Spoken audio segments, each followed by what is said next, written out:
घरामध्ये ठेवलेल्या वस्तूंचा आपल्या जीवनावर मोठा प्रभाव पडत असतो. घरातील कोणती वस्तू कोणत्या दिशेला ठेवली पाहिजे हे पाहणे खूप महत्त्वाचे आहे.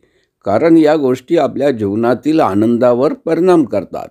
सर्वांच्या घरात फ्रीज असतोच. वास्तुशास्त्रानुसार फ्रीज व्यवस्थित ठेवल्यास घरात कोणत्याही प्रकारची कमतरता भासत नाही.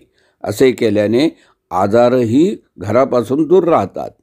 वास्तुशास्त्रानुसार फ्रीज नेहमी उत्तर पश्चिम दिशेला ठेवणे शुभ मानले जाते. असे केल्याने घरात सुख समृद्धी टिकून राहते. फ्रीज विजेवर चालत असल्याने आग्नेय कोणात म्हणजेच दक्षिण आणि पूर्व कोणात ठेवता येतो. फ्रीजचा दरवाजा पूर्व दिशेला असल्यास ते शुभ मानले जाते. असे केल्याने घरातील धनाची हानी होत नाही. वास्तुशास्त्रानुसार फ्रीज दक्षिण दिशेला ठेवू नये. असे केल्याने नकारात्मक ऊर्जा घरामध्ये येते.